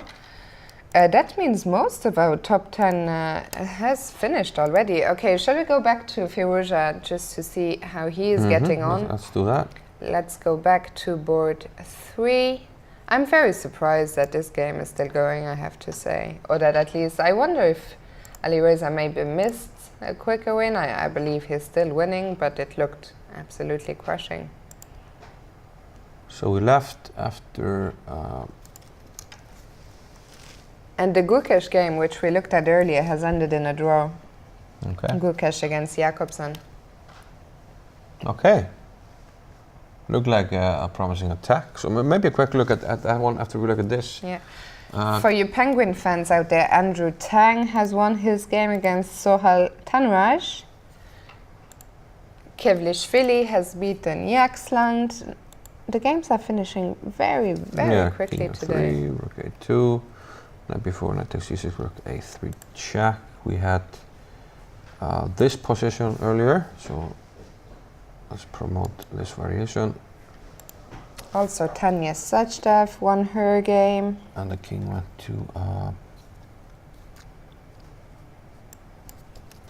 king f2, rook d3, and king e2. After the time control, only 9 games remain of our 31 live boards. So I think this is the position. King e2 was the last move by Zatsikovsky. Absolutely, yeah. So not much has changed, and I think this should be an easy technical win for Alireza. He's up 2 pawns. He has 2 connected pass pawns. He only has to worry about this pawn, but it seems rather easily contained especially by the bishop. And at some point you bring the king closer. So nothing special here. To be honest, but I would like to see what happened in the Gukesh game. Yeah, let's go there. We'll just leave this webcam and we'll leave the live board on Alireza and see what happened in the last few moves in the Gukesh game, because we thought he was building up a very strong attack. Once again, it was a game where the computer was defending, but yeah, to the human eye, it looked very promising. So we had this position after a4, and okay, here Jakobsen played rook e8, a5, trying to open things up, queen b7, offering the trade. Of course you don't want that when you're done the exchange. Queen back to a2, cb, ab, ab, cb, cb, ab, ab, cb. Instead of tags. And now knight d5. Okay, trying to trade off pieces, which he managed to do. Queen a8, queen b3, bishop d3, more trades, giving up 1 pawn, but managing to liquidate a bit further here. And here they agreed to a draw. And perhaps... I just scrolled through the evaluation without looking at any lines, and White at some point was a bit better, but he never missed anything significant. Okay. So it seems like Gukesh tried, but the young Danish player just defended nicely, and nothing really big happened. And perhaps in the final position, neither one can try much. I think I would probably even take black here just because of the material, and I don't think I'm getting mated at any point. But okay. Okay, I suggest that what we do is we take a tour at all the games we haven't seen. Oh, shall we update what happened in the Sigurbjørn Bjørnsen game? Okay. Against Potkin. We had a look at that. Do we have a lot of moves then, or should I'll give the moves to you, I think. So after... We're on move 28 only. Yeah, okay. after rook d3, black played bishop f8. Now bishop takes f8, rook takes f8, rook ed1. Oops, hang on a minute. Rook e1. Rook b8. Yeah, putting pressure on b2. Yeah, so white put the pawn on b3. King g7. h4, and this is exactly what we predicted a while ago. It's just going to be a grind where white is hammer better. On this one. Black is trying to hold on for dear life, but it's going to be very tough. h5, rook c3, queen b4, rook d7, rook f6, king g2, rook b6, rook d8, rook b7. Yeah, also this is another problem. Black just doesn't have any plan. Exactly, He's forced he's just trying to hold back the and position. forth, yeah. Queen d3, meanwhile white is trying to improve his pieces. Queen b6, f3, queen b4, queen c2 back again, queen b6. Torturing him. Queen and now b6, yeah. Now he goes rook c d3, so swings the rook over to the d file, and queen b4, and that is the position on the board. Yeah. But that's one, I mean, maybe it's the best thing to do, but it's horrible when you can only move back and forth the same piece and hope that you're holding. It's tough, but okay when you pull it off, it's pretty nice. But yeah, but white still has to find the way to improve. I mean, black is holding on pretty tightly here. I mean, he has pressure on the b pawn. So you need to do something to free these pieces here because they're both holding on to the pawn. You do have control of the d file, but to really use it, well, I don't know. If you play a move, if you want to, can you play rook e8? And if rook d6, you can take on e5. No. Black seems to hold on in these lines, like rook here. If you take, I take with the queen, and it seems like it's okay. And if you take on e5, I'll take on d3, and then on b3. And again, it looks like I'm okay. So the problem for white, even though his position looks nice, is still has to find a way to improve it. Yeah. And I think it's going to take a while at this point because we just reached the time control move 40. Yeah. So it's going to take a while here to figure out how he can improve the pressure, if he can. So I am actually liking Sigurbjörn's chances a lot more than before, to be honest. So, shall we check in with board 12, Justin Sarkar and Alexander Fier? We had a few requests for that in the chat earlier, but there was just too much going on. Yeah, too much going on, I agree. I've seen 3 instances now where Justin is late to the game. Always 5-10 minutes. Looks like it might be a strategy. And also it's a 3rd game in a row where either side is up or down a piece. This time it's Justin that's up a piece. He's been down a piece his last 2 games, but with nice results. First beating Hjörvar, and then I guess he drew against Johann Sebastian then? Since he's still up here? It must be. Let me see.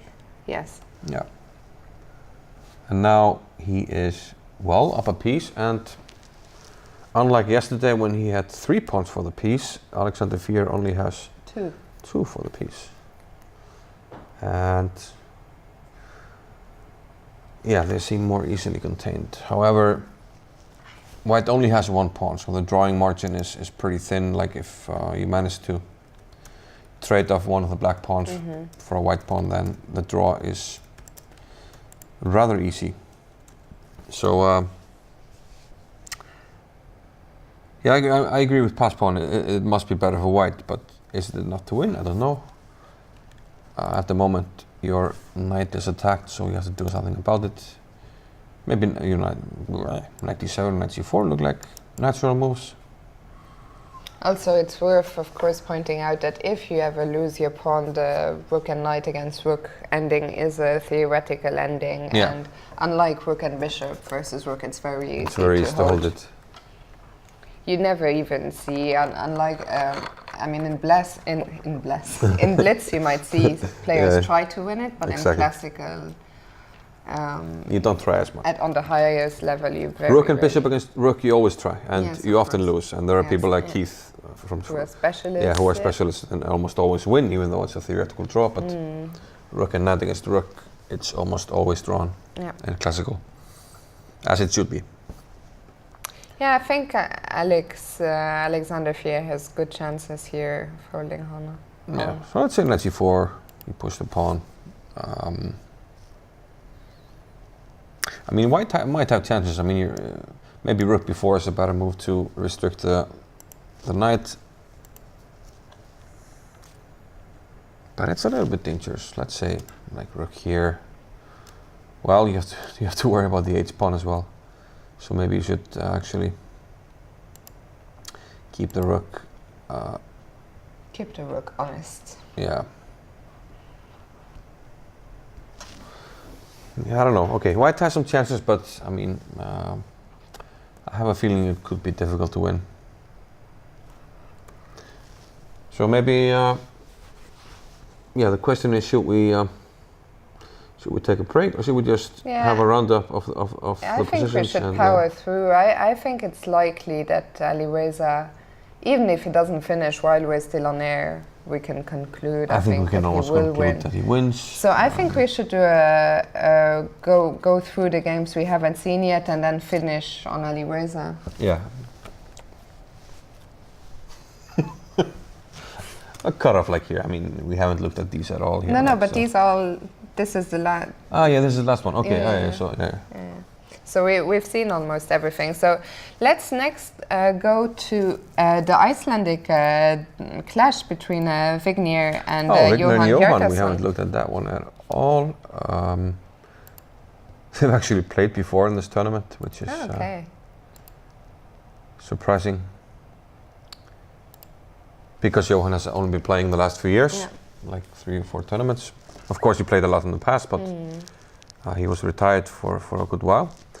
And what's going on here? Johan has the black pieces. He's down a piece, but he does have 3 pawns and a very strong what is this? black squared bishop. I think, just immediate evaluation or feeling, I would this rather have black here. Bishop, yeah. Such a strong bishop, and white's pieces are, a bit passive and don't seem to have a target. I mean, the knight is, attacking d6, but we're defending it. Maybe we can swing in here, but then what? And there's this pressure on the first rank. I thought I did this, this. It's Control Shift. What are you trying to do? I'm trying to skip a move. No, I'm trying to delete all commentary. Ah, it's Y. Okay. Yeah, remove the arrows. Okay. But having said that, making progress for black is perhaps not very easy. I don't know. What if you just push him, baby? Pawn? Yeah. Yeah, we can actually push it to c3 fairly easily. Yeah. It's our move. The thing is, it's so difficult for white to do white can't really at do all. much. The more I look at it. Actually, he played, after king g2, he played rook e4, which is probably another very effective way of making progress. I don't know if rook g4 is a threat. But I guess in the worst, you'll be able to maybe play a move like bishop f6 or somehow hit the pawn on h4. I think black is probably... Yeah, black maybe is doing quite well here. And in general, I trust Johan tremendously, so... I think he might be teaching his young opponent a lesson here. Yeah. What else do we have? Well, we have... Okay, let's go to the next board. We haven't seen it yet. It's Marcel Kanarek. Both players we haven't seen against Alina Lamy. Alina Lamy, who is a very regular guest here in Iceland.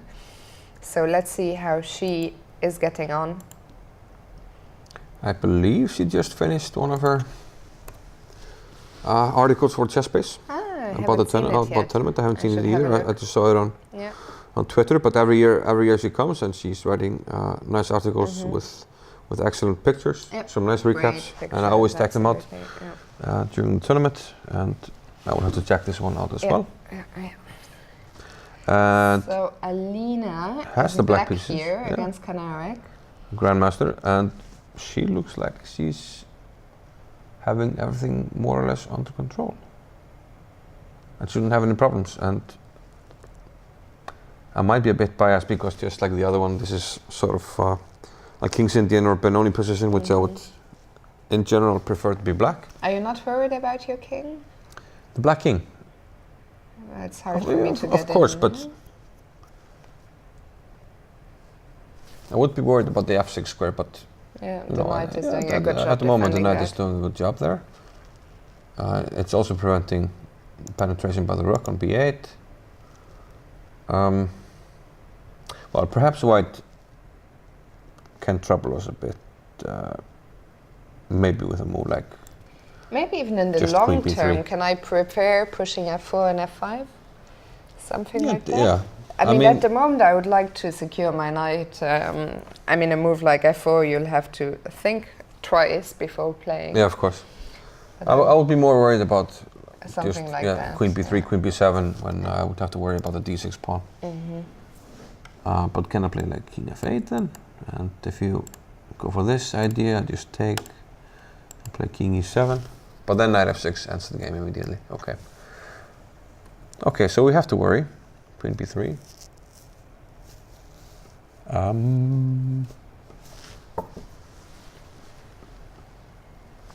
Probably it's too drastic, but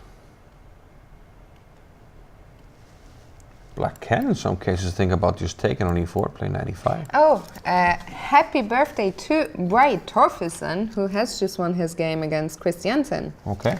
Making a nice gift to himself. Yes, we thought it was looking quite promising. Yeah.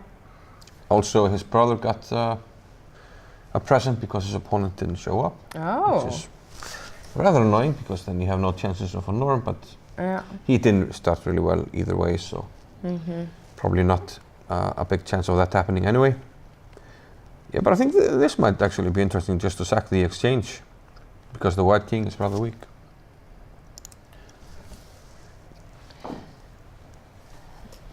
Yeah, very interesting. Yeah, I think black should have enough resources to hold, but I agree that white is the one doing the pushing. Maybe even f4 here is SMO as well. Okay, so shall we move on? We still have 3 games to look at before we come back to Aliweza and wrap this show up. So the next one is our good friend Gummi. Gummi. On board 22, Gudmundur Kjartansson with the black pieces against Ludwig Degelmann from Germany, who I believe played on board 1. Against Gawain in the first round. And would you know it, Gummi has an endgame and has one of the longest games in the tournament. This is nothing new. So, but he is up an exchange and a pawn. Yeah.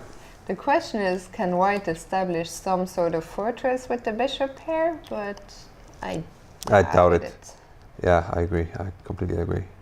So Gummi... This is kind of the position that should be winning, but might take you like even 20, 30 moves to win it. But Gummi will not mind that. He's a yogi. I have learned that yogis can do anything. Anything they want. So Gummi will not mind. He has a well-trained mind. But Hannes gave him some good advice to take a bye on the double round day.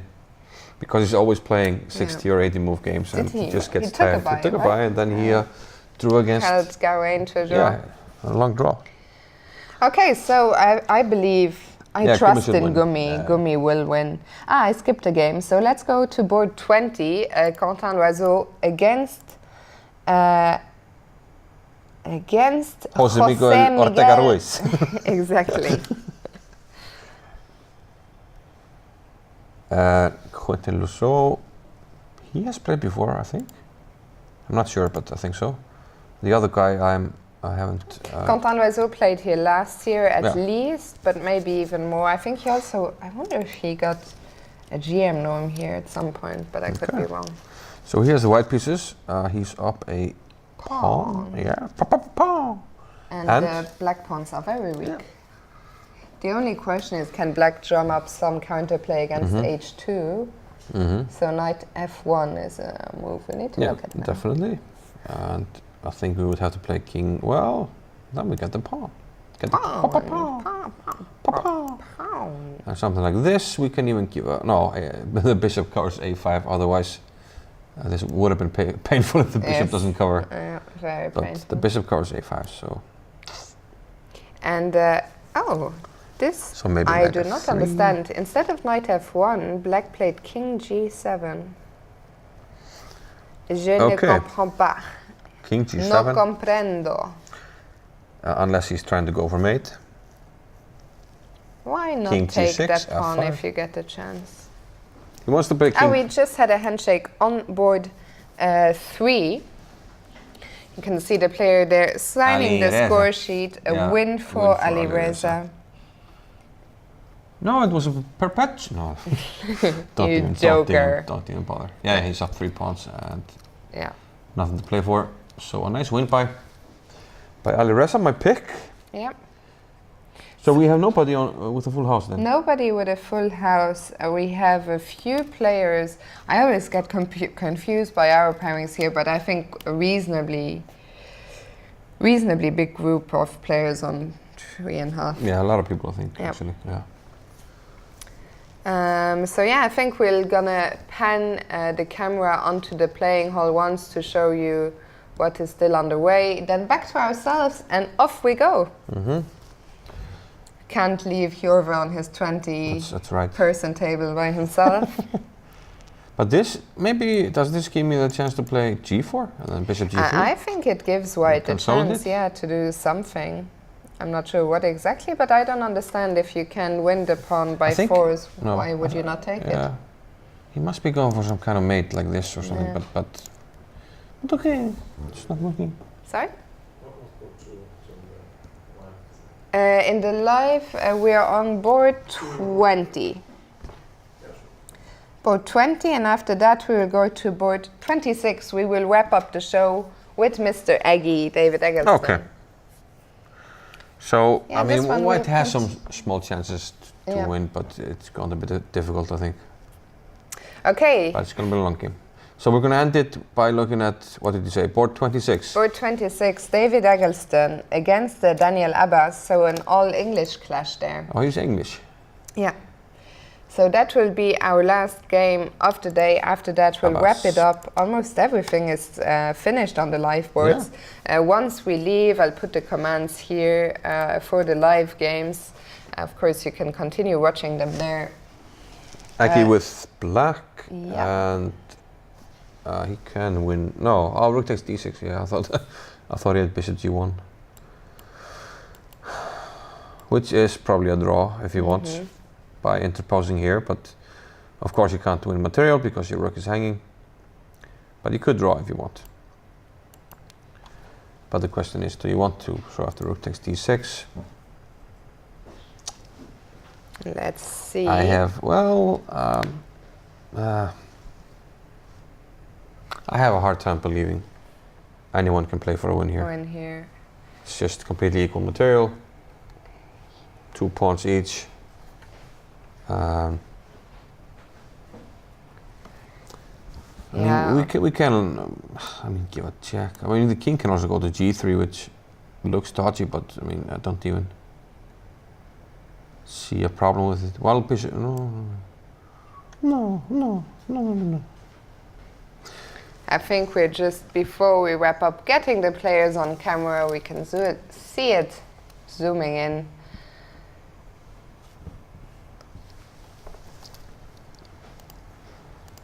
There is Mr. Eggy.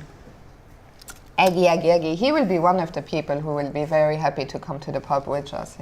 He's a big football fan. Big fan of Newcastle. Yeah. I know. You're still trying to figure out the position. My mind is already far gone. But past pawn 99, he's right. I mean, it's just pawns on same side, 2 pawns.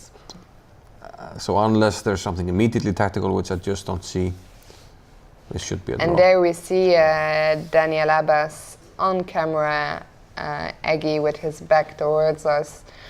The Turin rules ask, will there be new vlogs, Fiona? Yes, there will be a Reykjavik Open vlog this year. Just one. Last year I did 2 parts. I just have to start actually filming some material. I filmed a bit with Anna the other day. Tonight I'll film with Ingvar.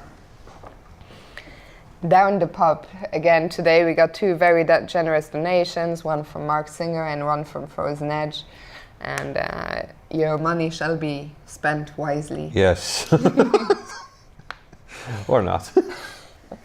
Okay, so I believe that concludes the show. This one will be a draw. We see Aggie just about to make a move. What did he play? Let's just see what he move played. He makes after He played Rook F1. Okay. I think Aggie will try actually, because the white king is a bit awkward. Is he very stubborn? I mean, Rook E1 maybe. Okay. And yeah, okay, so the threat is maybe to play here. And I mean, it's quite a big threat. It's waiting too. Fairly big threat, you're right. No, but I was wondering then or now I can maybe play G4.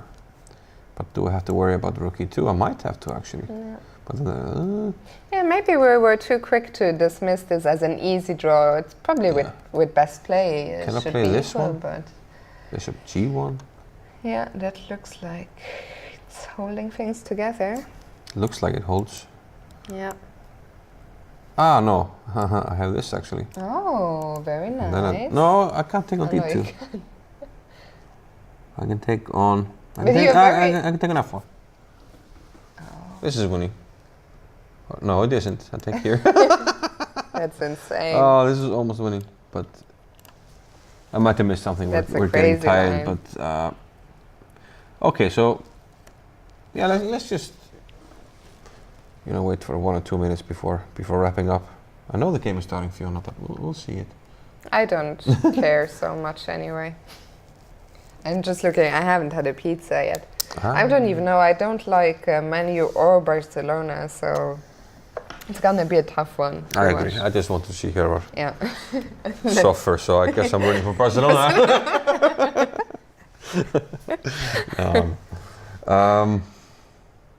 Yeah, I don't believe in this. Item 93 is asking, what time is it in Iceland? It's now 7 p.m., so, which is GMT. Mm-hmm.